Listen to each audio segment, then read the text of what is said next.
Sejam todos bem-vindos ao podcast Por Cima da Zebra. Sou Lincoln Guidolin, estou acompanhado pelos meus amigos Rafa Metzger e Paulo Rubens. Vamos iniciar aqui o nosso podcast número 3.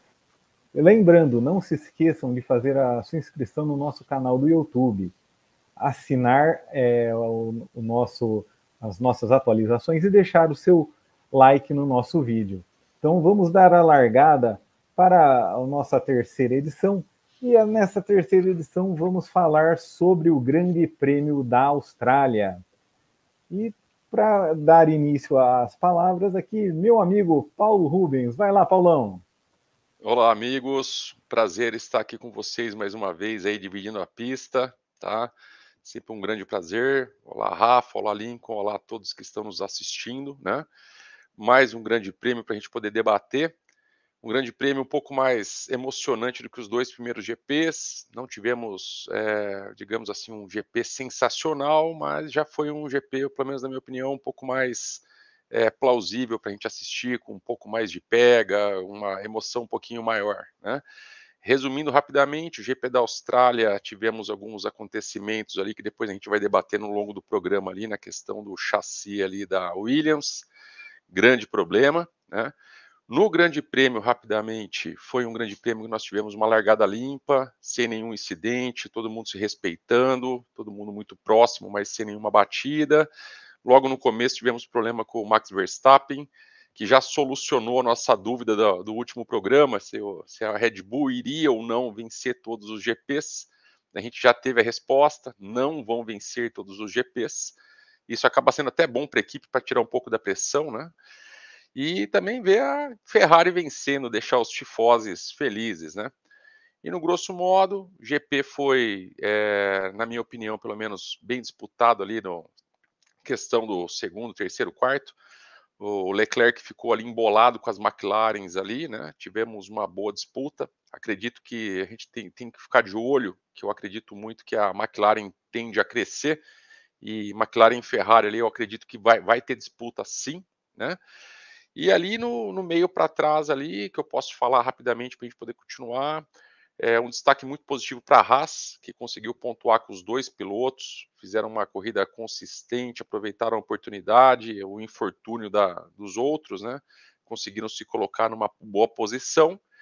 E também fiquei bem de olho também na questão ali do Tsunoda, mais uma boa corrida, Ricardo novamente apagado, e se não melhorar, daqui a pouquinho já está, na verdade, já está na bola da vez. Mas rapidamente, o que eu vi ali, grosso modo, foi isso. Já passando a palavra para o nosso amigo Rafa. E aí, o que você achou do Grande Prêmio, Rafa?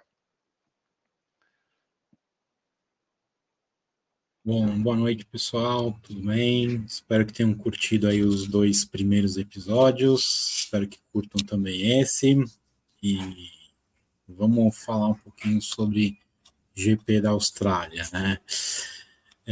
Bom, classificação, foi uma classificação nada surpreendente, né?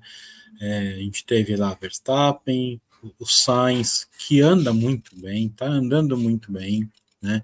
Largando em segundo, Pérez também ali próximo, 0,3 atrás do Verstappen, depois Lando Norris, Leclerc, né? Piastri, Russell, Tsunoda se enfiando ali em oitava posição, Stroll largando na frente do Alonso, impressionante.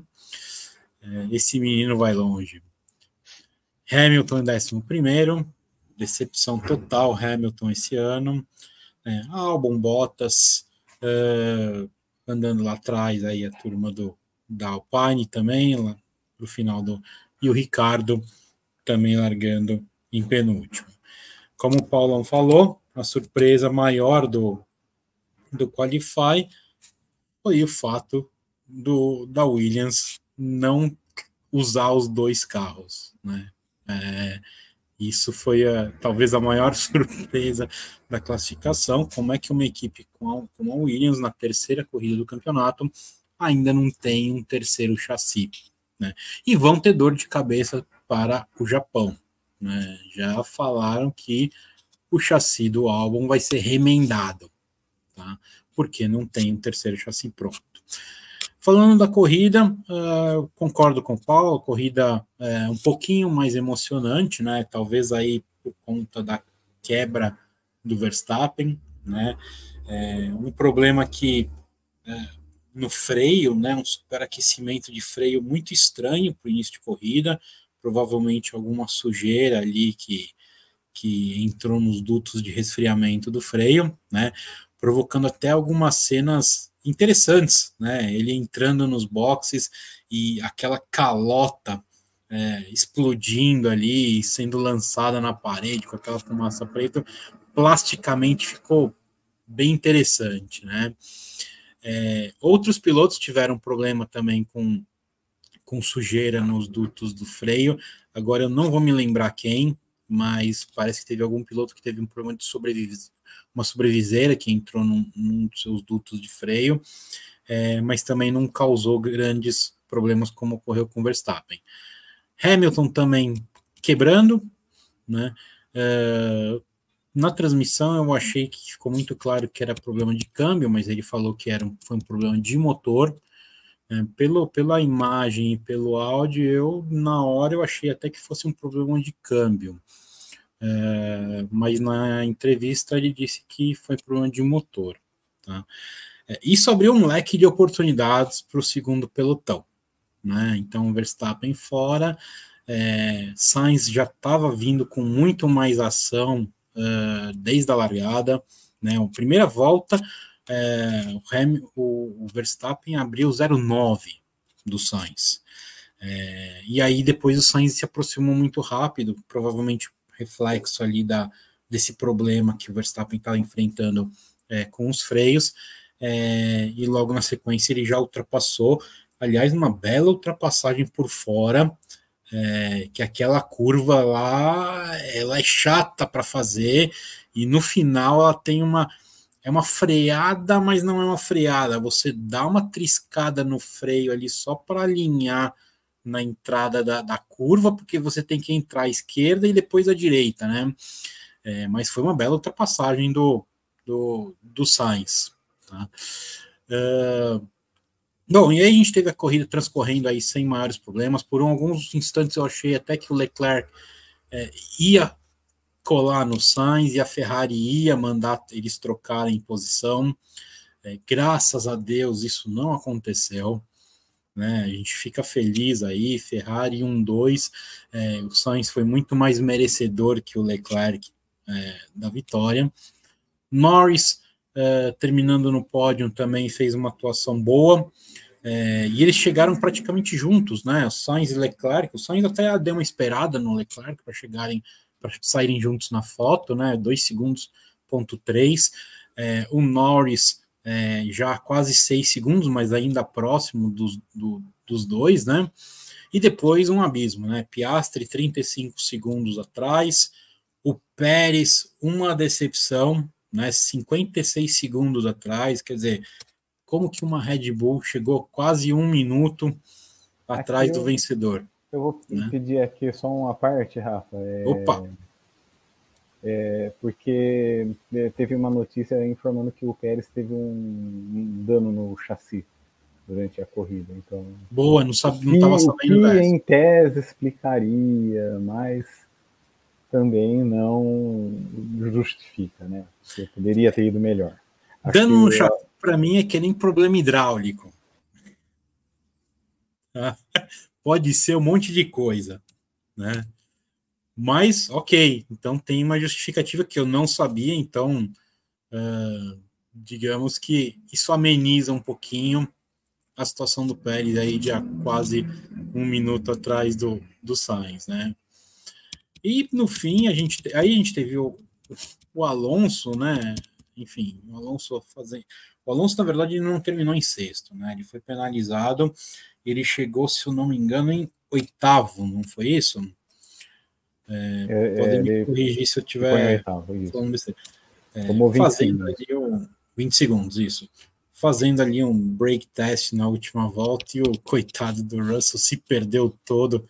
Ele estava usando o Alonso como referência e não a pista como referência. Então, quando o Alonso antecipou a freada, ele se perdeu todo e perdeu o carro e sofreu aquele acidente ali que causou a bandeira amarela que culminou no final da corrida. No pelotão de trás, bom, eu destaco também o Tsunoda, tá? O Tsunoda, ele fez uma boa corrida, sim, ele vem andando bem, tá andando na frente do Ricardo constantemente, dentro das limitações do carro, ele tem e vindo muito bem. As Haas com Hülkenberg e Magnussen também deram um salto qualitativo aí na evolução do time. Albon provando aí que a Williams pode andar bem quando tem um piloto bom, apesar da pequenez que a Williams tem demonstrado, né? No pelotão de fundão, cara, Ricardo não se encontrou com o carro, Ricardo, cara, o Marco deve estar muito louco querendo limar o Ricardo. As duas, o Gasly, né, com a Alpine, que também tá parecendo um calhambeque ali, tá parecendo não sei o que aconteceu, uma equipe de fábrica com motor Renault, os caras conhecem Fórmula 1, conhecem desenvolvimento, conhecem de motor e não vai, né? E além de tudo, Gasly e Ocon, eu acho que eles não chegaram ainda para correr esse ano. Bottas e Zhou, enfim, também não sei o que falar da Sauber, porque o time está muito fraco, eu acho que eles estão esperando mesmo 2026, estão com a cabeça na Audi, né? E o Russell, que, na minha opinião, cometeu um erro de principiante, né? Ele usou como referência o carro da frente na última volta ali, perdeu a referência quando o Alonso fez um movimento diferente e acabou sofrendo um acidente feio. E eu não sei nem se vocês repararam o desespero dele a hora que o carro ficou tombado, atravessado na pista, e ele gritando pelo rádio, com medo de tomar uma batida. Red flag, desesperadamente. Eu imagino o desespero dele, porque tomar uma pancada ali naquele ponto ia ser uma coisa feia, né? Graças a Deus, nada de sério aconteceu com o pequeno Russell. É isso, Lincoln, suas considerações. É isso aí. O Grande Prêmio da Austrália foi basicamente isso. Esse amadorismo da Williams, para mim, foi absurdo. Eles terem negado a entrada da Andretti, né? Poxa, a família Andretti, toda a tradição, equipe na Fórmula Indy, equipe na Fórmula E, eles têm em outras categorias também. Então, tinha o apoio da GM, né, com o nome Cadillac, e a Fórmula 1 barrou por questões meramente financeiras. E que eu acho que é ruim, porque hoje são 20 vagas. Abre mais vagas. Hoje o pessoal que está saindo da Fórmula 2 não está conseguindo subir. Então a gente. Inclusive, desculpa te cortar, eu vi uma entrevista do Sete Câmara com o Christian Fittipaldi falando exatamente isso. Ele falou, cara, eu já desisti da Fórmula 1. Eu não penso mais em Fórmula 1, dificilmente eu chego na Fórmula 1.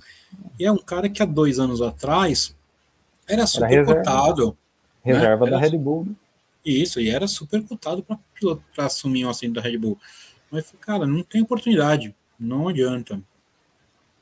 A gente vê hoje o Drogovic, reserva, o último campeão da 2, que perdeu o título do Drogovic. Agora me falta a memória aqui, vocês lembram? Não lembro o nome. Ele é reserva da Sauber hoje. Reserva da Sauber, então... Eu acho que o último piloto da 2 que subiu para a Fórmula 1 acho que foi o Mick Schumacher, né? Direto foi o Mick Schumacher. Não sei se teve o próprio Piastri. Não, ele ficou um ano de reserva na Ficou de reserva, é verdade. E aí depois, quando o Alonso saiu, ele também saiu, foi para a McLaren, que, diga-se de passagem, fez um ótimo negócio, né? Sim. Saindo da Alpine. Então, hoje essa questão aí, e aí nega a entrada do Andretti. E você vê a Williams fazer um papelão desse, ficar sem um carro. Tira, a Williams agiu corretamente, na minha opinião, colocando o Albon para correr no lugar do Sargent.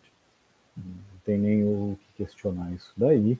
Apesar de ter sido o próprio Albon que estragou o carro, né, o brinquedo dele, mas e negam uma equipe que tem estrutura, tem apoio de uma fábrica de motores, então é um pensamento ruim. A Fórmula 1 avançou em algumas áreas, né, como nas mídias sociais, Fórmula 1 TV, mas ainda peca nessa questão. Eu vou além, eu acho que poderiam ter mais 2 equipes ali, que a conta fecha hoje com o teto de gastos, então, e tem gente com patrocínio para entrar, né?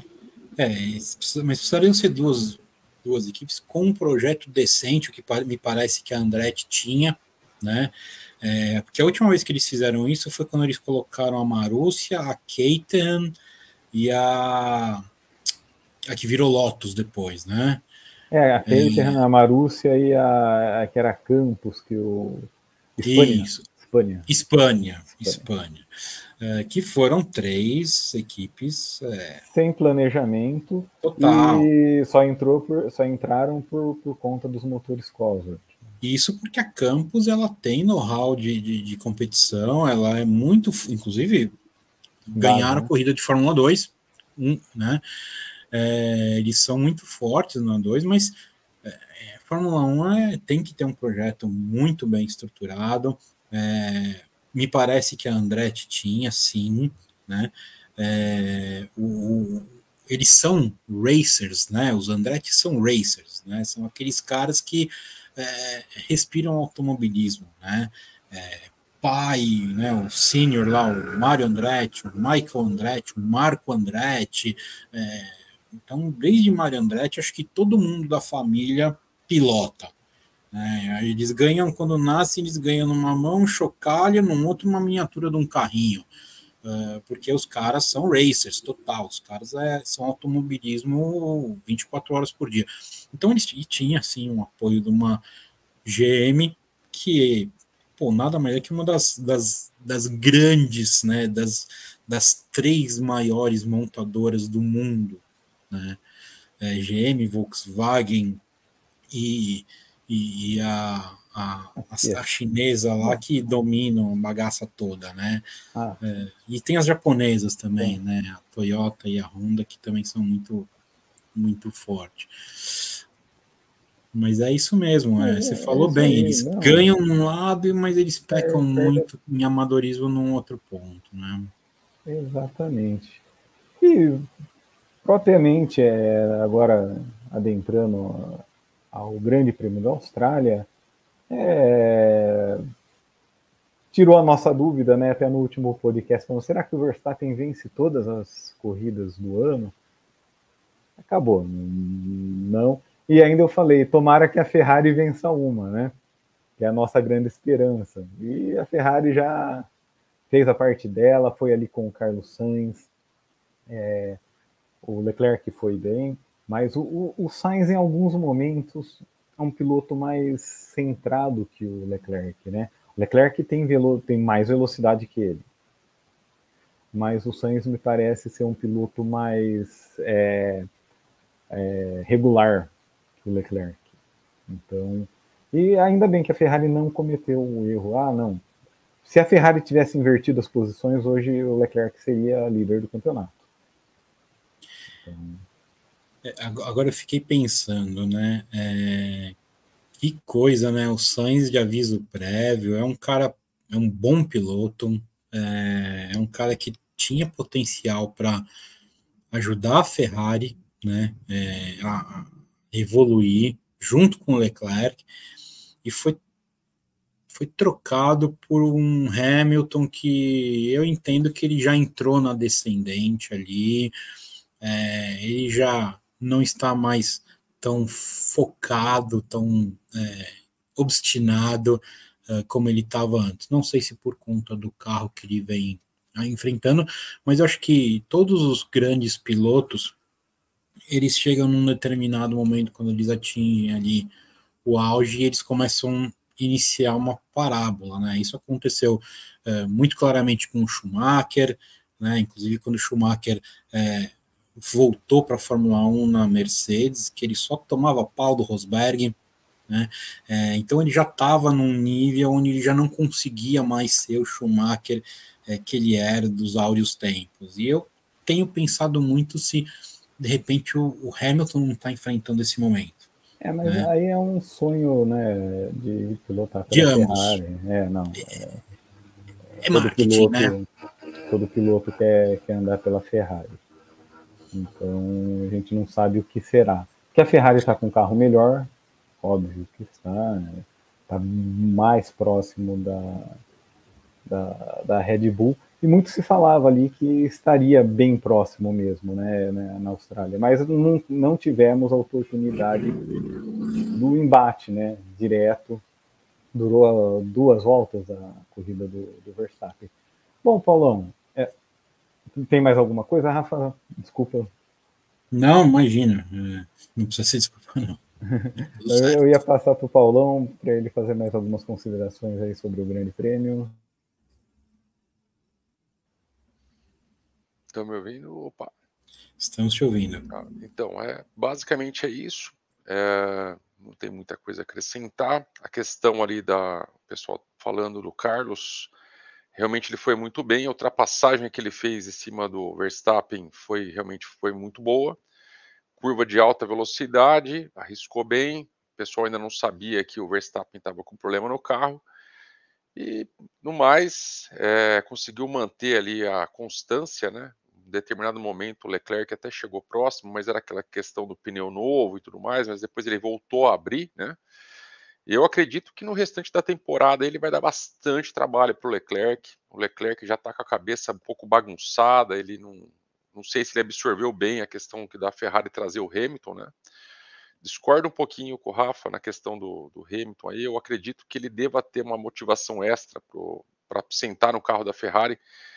Ele sabe que ele vai ter que performar, porque se ele não performar, ele vai encerrar a carreira bem por baixo. Já aconteceu com outros pilotos, né? Ferrari de vez em quando faz isso, né? Aconteceu na época lá do Prost, né? Acabou voltando, né? Mas assim, saiu por baixo na Ferrari. Vettel saiu por baixo. Alonso saiu por baixo, né?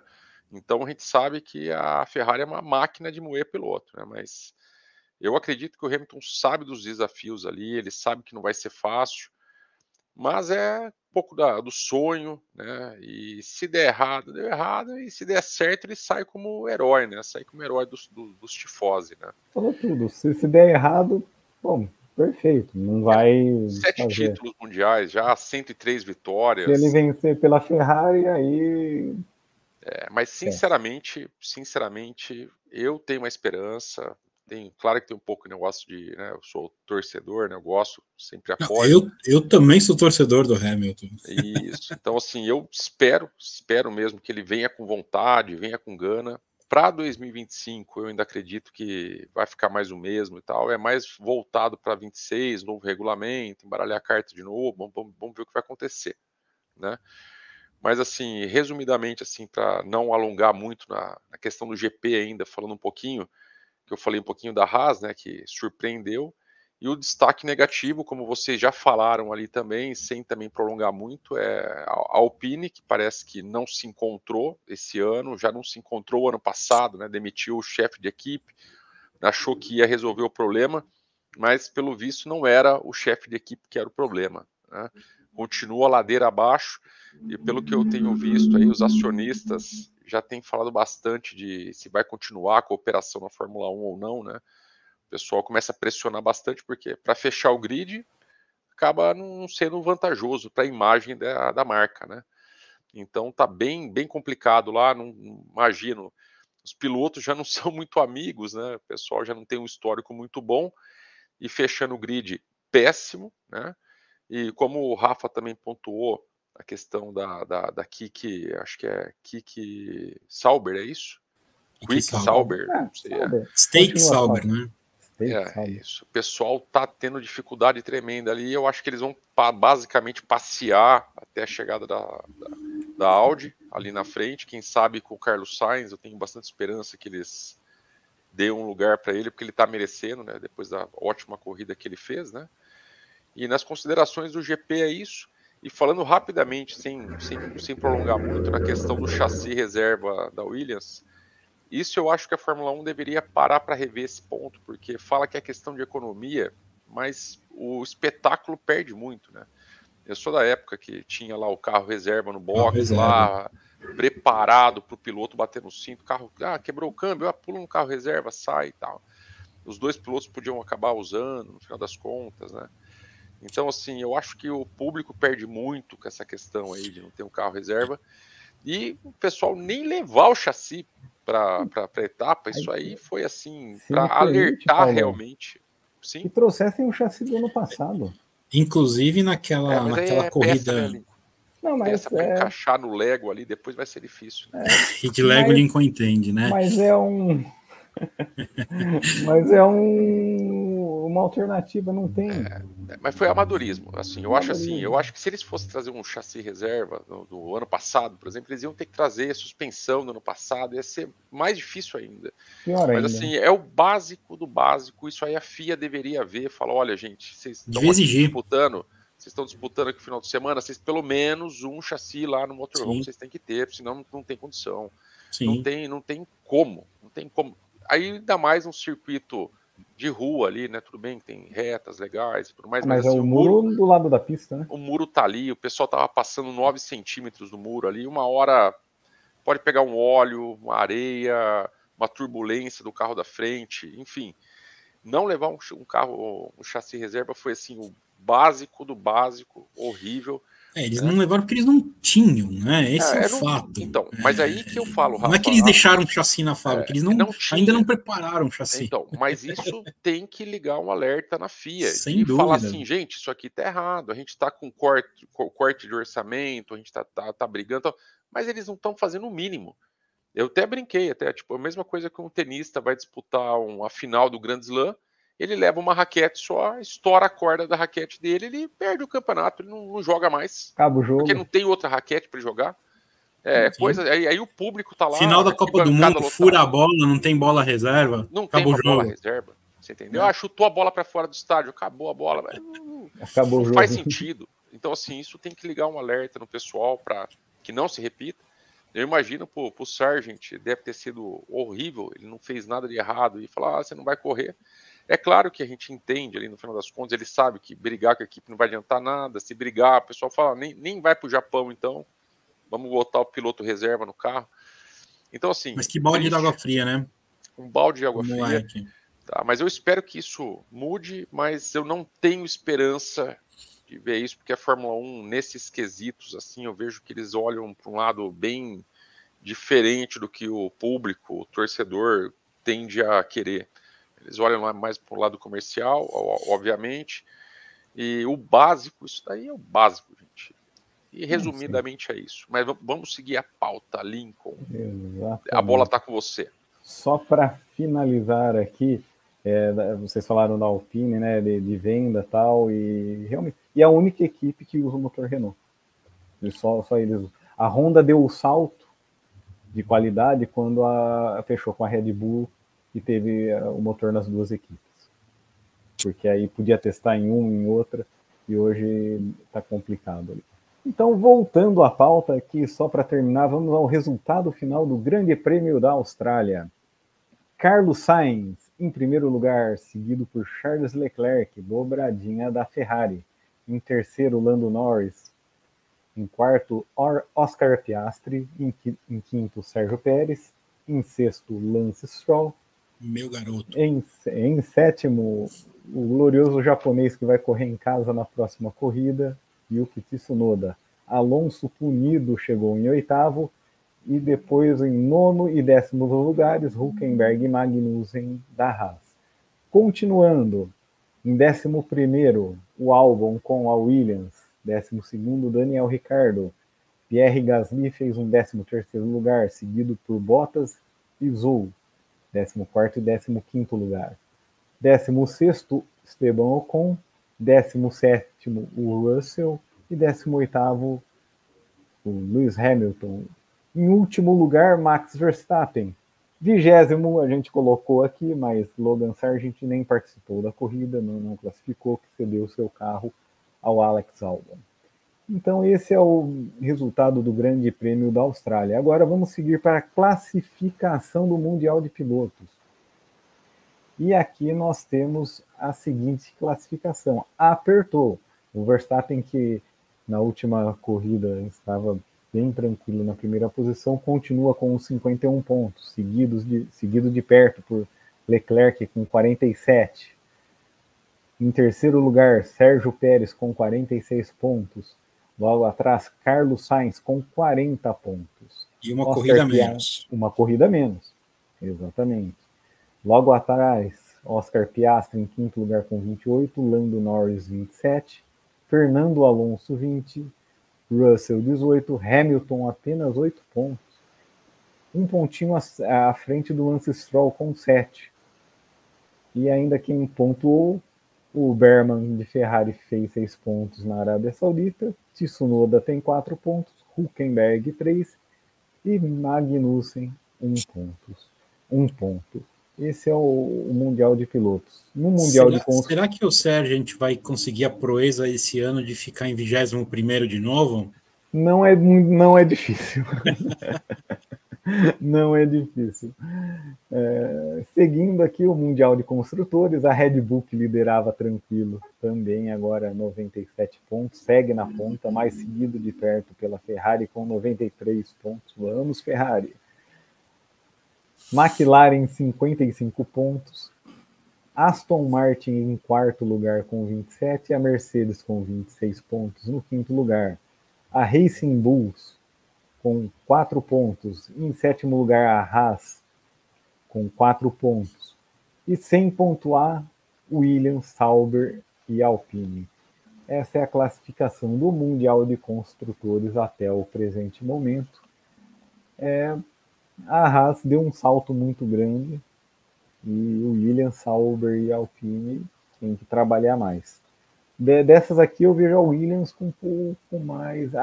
Ainda o amadorismo, que pesa o amadorismo da Williams, vejo eles com um pouco mais de velocidade do que Sauber e Alpine.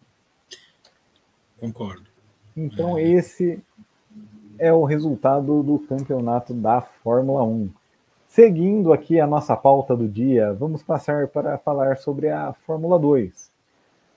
Na corrida 1, diga-se passagem, foi uma etapa ruim para os pilotos brasileiros. Gabriel Bortoleto e o Enzo Fittipaldi não foram bem. O Gabriel Bortoleto não teve culpa, ele sofreu uma batida logo na largada da corrida 1. E o Enzo Fittipaldi largava do box, a batida foi logo ali na saída, ele ficou parado, então prejudicou toda a corrida dele. E na corrida 2 o Gabriel Bortoleto quebrou e o Fittipaldi não chegou aos pontos. Então eu gostaria de passar para vocês, eu só vou deixar aqui algo que eu observei. O Bortoleto vem largando mal desde o início do campeonato, e eu percebi que ele largou mal também na Austrália, largou mal lá no Bahrein e largou mal na Arábia Saudita. É só não está encaixando, talvez ainda não esteja encaixando para ele. Bom, Rafa, você que assistiu um pouco da Fórmula 2. O LED ter sido acertado, né, na largada. Então, ele estava largando em segundo, ok, largou mal, mas ele teria possibilidade de ir para cima, de se recuperar, enfim, tentar alguma coisa. Foi uma pena mesmo, porque foi logo na largada, o carro dele ficou parado na saída dos boxes. Inclusive, agora eu não vou me recordar quem que bateu, mas foi o Campos, né? Ele foi punido, né, por ter acertado, porque eu acho que ele ele calculou mal o espaço ali, né? Ele tentou se enfiar, ele largou bem, né? O carro que veio de trás largou muito bem, mas ele calculou mal e ele se enfiou onde ele não cabia, né? E acabou sendo tocado e jogado ali para cima do coitado do Bortoleto. Enzo Fittipaldi também largou lá de trás, na corrida 1, veio tentando fazer uma corrida de recuperação, mas assim, a corrida de Fórmula 2, ela é muito louca ali do meio para trás. A molecada é faca nos dentes e eles dividem curva. O Kimi Antonelli ali também tentou fazer uma ultrapassagem, ia ser uma ultrapassagem linda se ele conseguisse fazer por fora. Rodou e levou mais um, enfim, a molecada vem para cima e é duelo de foice no escuro. A corrida 2 foi uma corrida mais interessante em termos de ação, né, a corrida do domingo. Foi boa, também teve bastante troca ali. O indiano companheiro do Bortoleto é um piloto bom, é um cara que está pisando forte, tem um pé pesado, anda bem,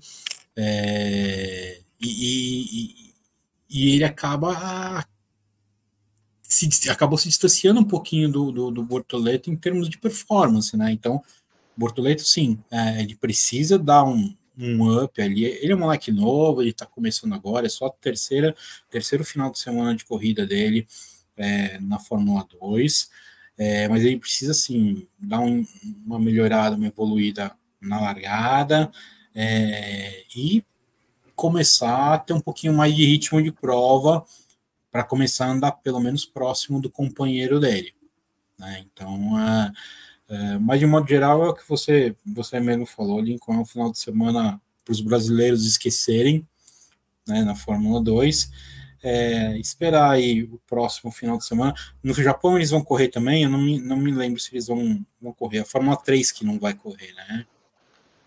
Acho que a Fórmula 2 corre no Japão, se eu não me engano. Não sei, mas eu já descubro isso daí. Mas se for, eles têm aí 2 semaninhas para se preparar e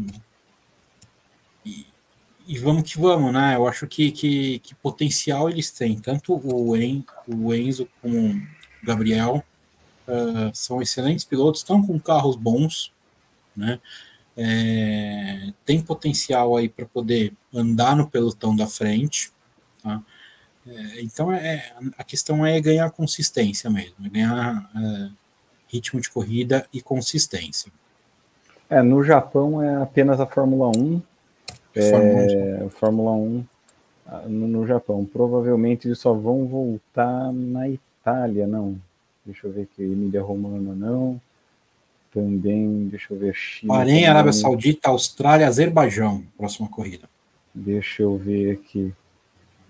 Talvez eles vão voltar a correr em Mônaco. Eu preciso ver o calendário lá da Fórmula 2, na verdade. Eles voltam a correr em Baku. Baku. Porque para o Japão eles realmente eles não vão. Não, isso. Então, mais alguma coisa, Rafa, sobre a Fórmula 2? Basicamente isso.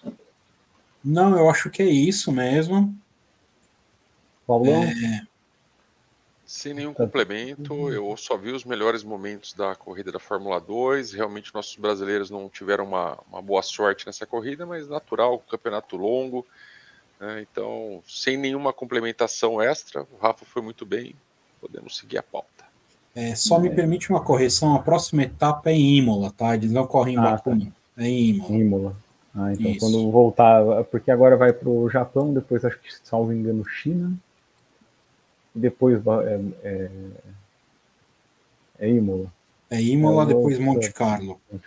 Então eu acho que tem ainda antes, talvez tenha Miami. Talvez tenha Miami antes, no calendário da Fórmula 1, né? Na Fórmula 2 não tem Miami. Não tem Miami. Então, só para a gente colocar aqui, classificação hoje da Fórmula 2, né? O Zane Maloney continua na liderança com 62 pontos, Paul Aron com 48 pontos, Dennis Hauger 41, Isaac Hadjar 34 pontos, o Shimaine 33 e o Enzo 32. O Enzo era vice-líder na última etapa. E em 13º colocado é o Gabriel Bortoleto com aqueles 15 pontos. Salvo engano, esses 15 pontos foram da abertura do campeonato, né? Isso, Bahrein. Então, no Bahrein. Então, é isso daí, eles precisam... É um campeonato longo, tal, mas para você ver, às vezes, numa etapa que você vai mal, olha, ele estava próximo, o Enzo, por exemplo, estava bem próximo ao Zane Maloney, praticamente dobrou a pontuação, né? A distância para ele. Então, é isso aí, quanto à Fórmula 2. E agora a gente vai passar para a etapa da Stock Car que tivemos lá no Velocitar. Tivemos a primeira corrida no sábado e no domingo teríamos a segunda corrida, que não ocorreu por conta da chuva. E aí eu passo a palavra para o nosso amigo Paulão, que acompanhou bem de perto a etapa da Stock Car. Exato, Lincoln. A etapa foi bem disputada no sábado, né, na primeira corrida, né? O Velocitar sempre proporciona bons pegas, né? É um circuito com subida, descida, curvas fechadas ali, tem uma curva da Caipirinha ali que o pessoal fala que é um nível de dificuldade altíssimo, né? Então tivemos uma boa corrida, Felipe Massa foi muito bem.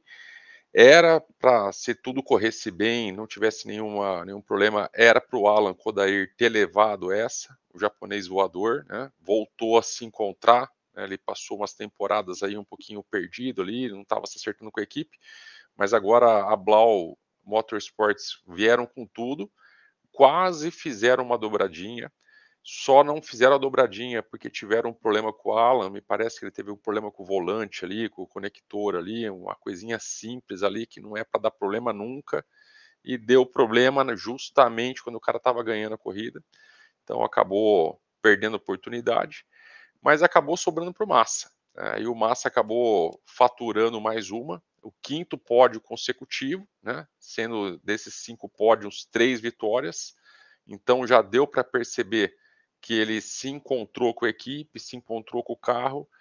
Vamos ver se ele consegue disputar até o final. Eu acredito que tenha boa chance agora, que ele conseguiu se entender com o material, né? E o Ricardo Zonta, outro ex-Fórmula 1, chegou em segundo, né?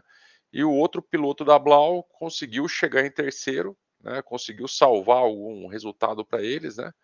Que pelo menos não saíram de mão abanando, vamos falar assim, né? O Felipe Fraga, que inclusive fez parceria com o Felipe Massa no exterior, aí, que eles pegaram um pódio há pouco tempo.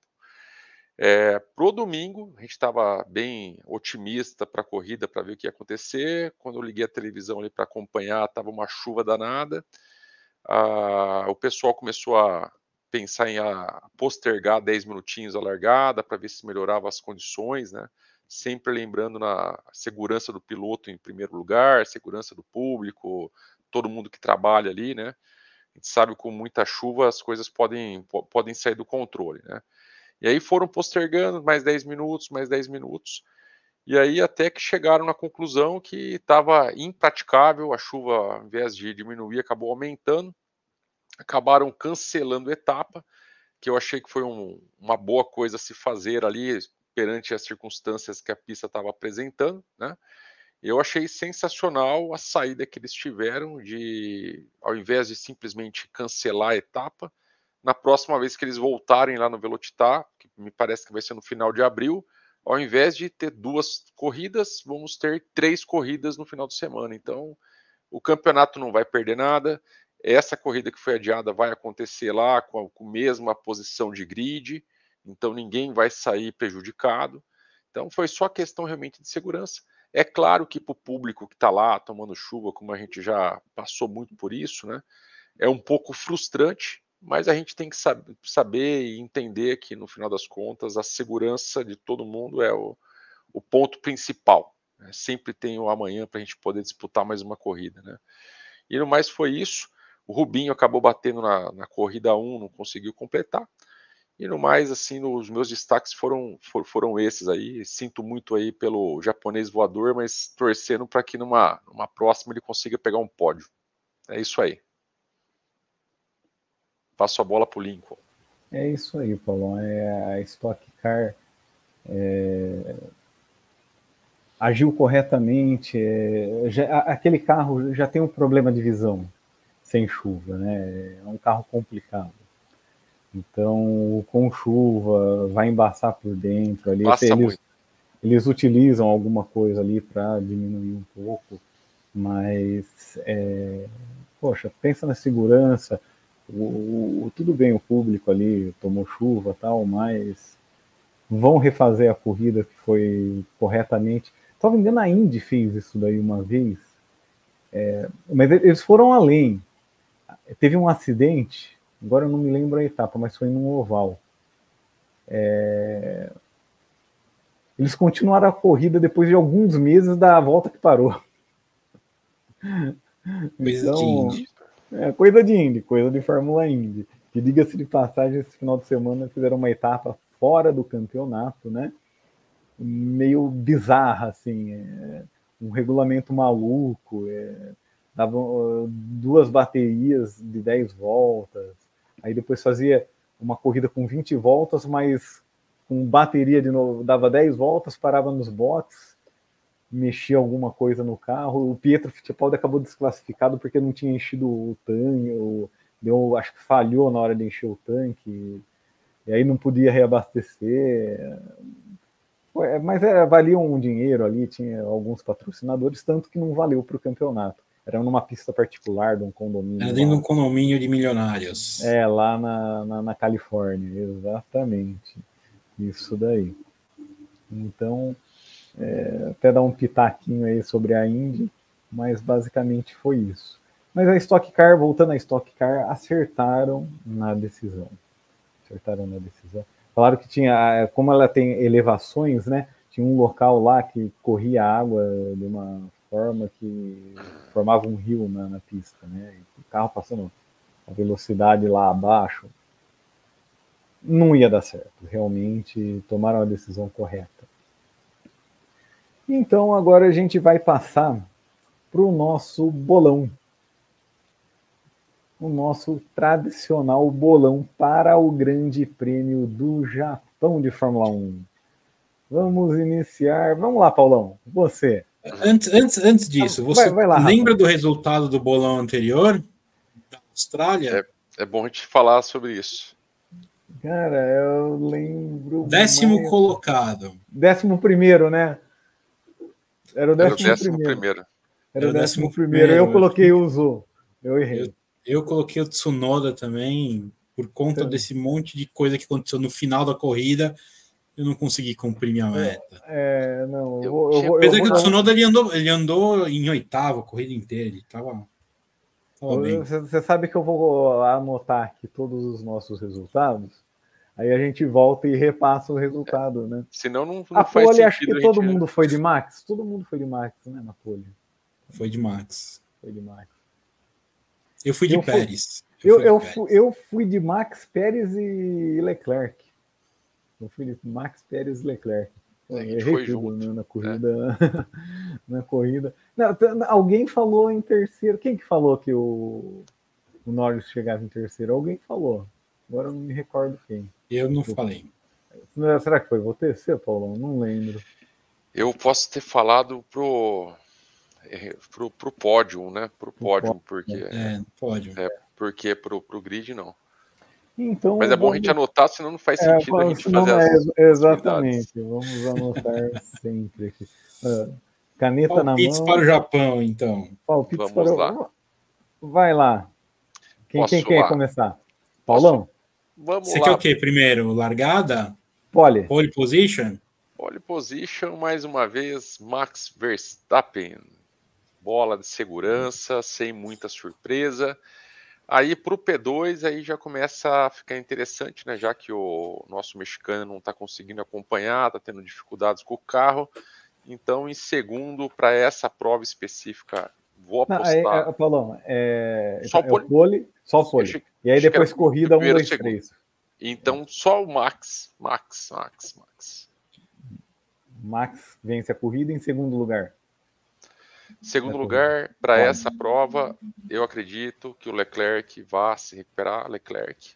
E terceiro, Lando Norris. E você, Rafa? Bom, pole.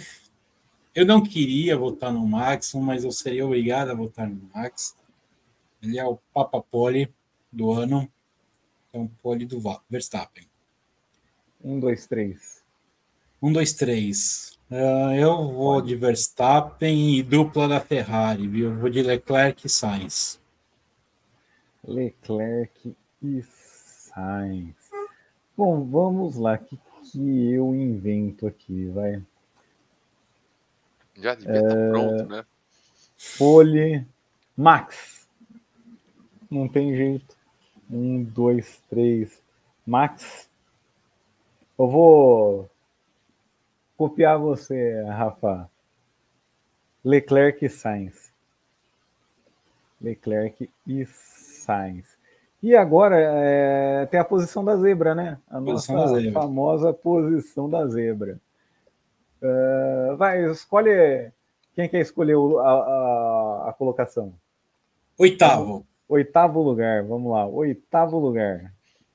Vai, você falou primeiro, então fala aí quem vai ser o oitavo, Rafa. Hamilton. Hamilton. E você, Paulão? Tsunoda. Tsunoda correndo em casa. Eu vou de George Russell.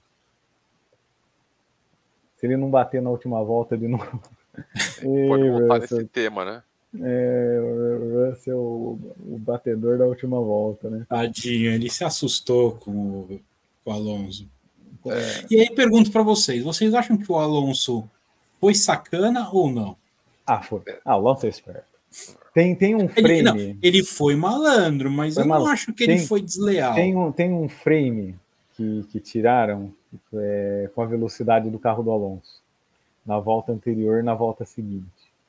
Dava ali uma diferença de, acho que, uns 60 km Brutal. por hora. Era mais ou menos isso, pelo que eu me recordo. Olha. Não é pouca velocidade. Ele foi esperto. Mas ali pegaram na telemetria o brake test, né? Se eu puder dar minha opinião, gente, Claro. é o seguinte: se não tivesse ocorrido a batida, a gente não ia estar aqui discutindo isso. Não, eu exatamente. acredito que o rapaz lá, o Russell. jovenzinho Russell, não ia reclamar. Não. Eles são amigos, viajam juntos ali no jatinho, batem papo, são amigos e tal. Mas, na minha opinião, o Alonso foi sacana, sim, na minha opinião.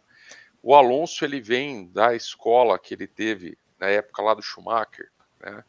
E o Schumacher, vamos lembrar um pouquinho, né? Quando a gente falava de Schumacher e Montoya, não sei se vocês lembram, o pessoal não dava um palmo de pista um pro outro, em hipótese nenhuma. E se pudesse tirar o palmo de pista do outro, tirava. Amigo, vai lá cortar uma grama ali, vai lá pegar uma zebra ali, por cima da zebra, vai lá pegar uma caixa de brita, vai lá, tal. E eles faziam isso. Jogavam mesmo.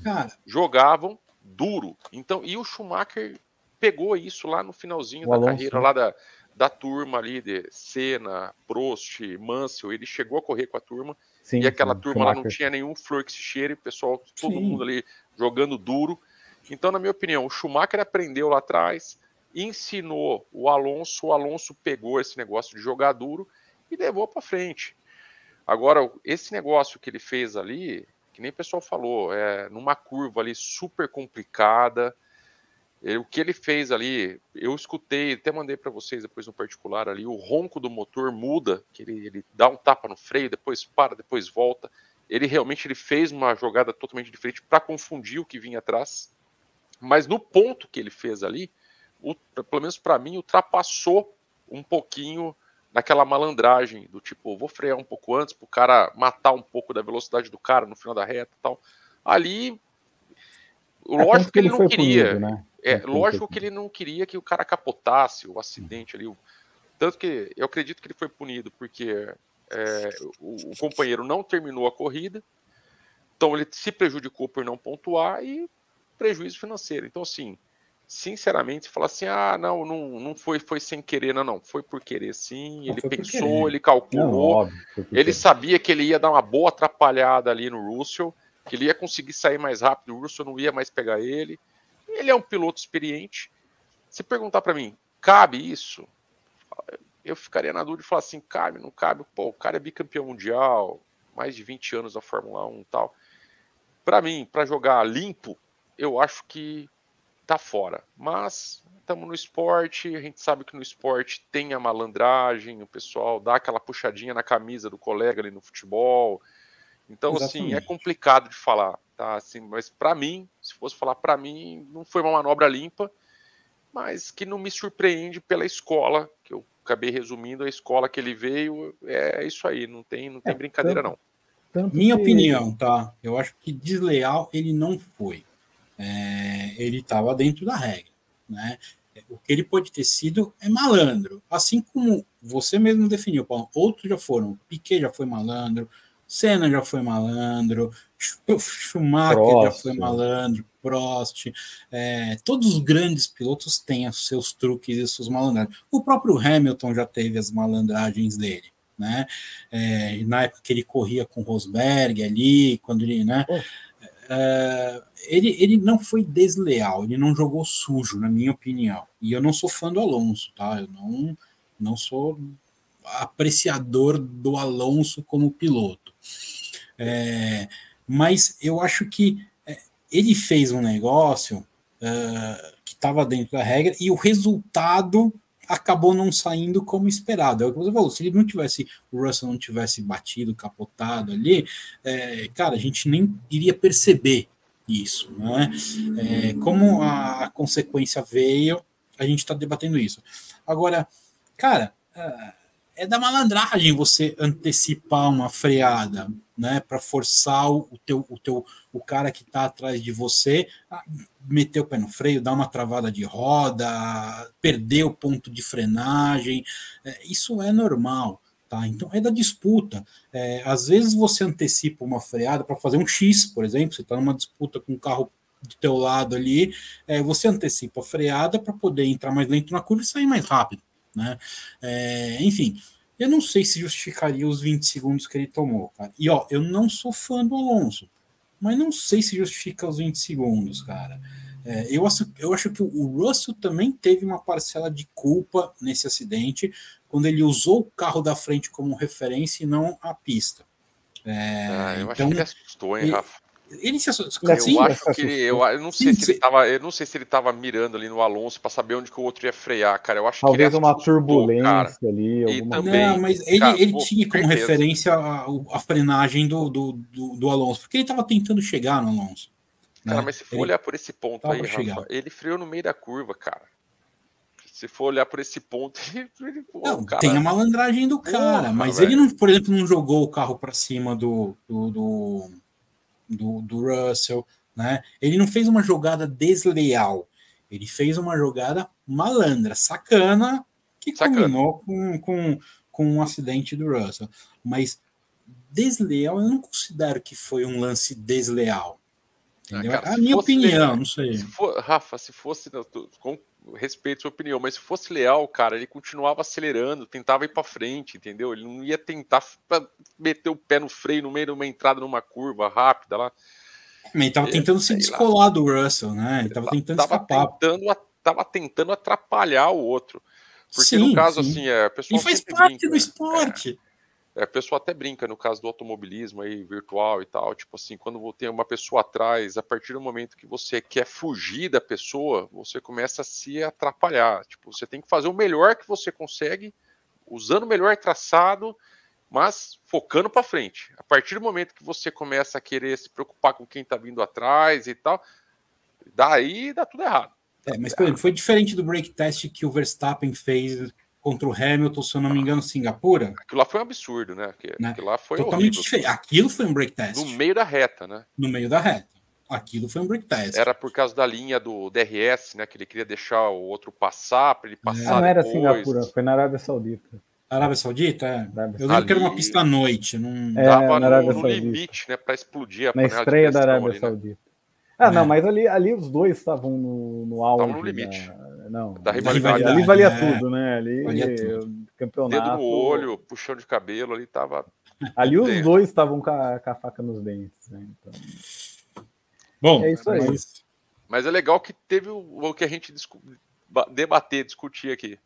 Exatamente. A gente falou um pouquinho ali no início do podcast e acabou passando, a gente não se aprofundou tanto aqui. Então é isso aí que temos para hoje no nosso podcast Por Cima da Zebra. Então vamos dar a nossa bandeira quadriculada e na próxima edição, no Grande Prêmio do Japão, vamos fazer uma análise do que vai acontecer, do que acontecerá, né, no Grande Prêmio do Japão, e aí vislumbrando as próximas etapas. Eu peço para vocês nos seguirem lá no YouTube, deixar o seu like, fazer a inscrição, ativar lá as atualizações para sempre, quando chegar a subir vídeo novo, vocês terem a informação. E até a próxima. Um forte abraço a todos e até a próxima. Tchau, pessoal. Um abraço. Tchau. Grande abraço.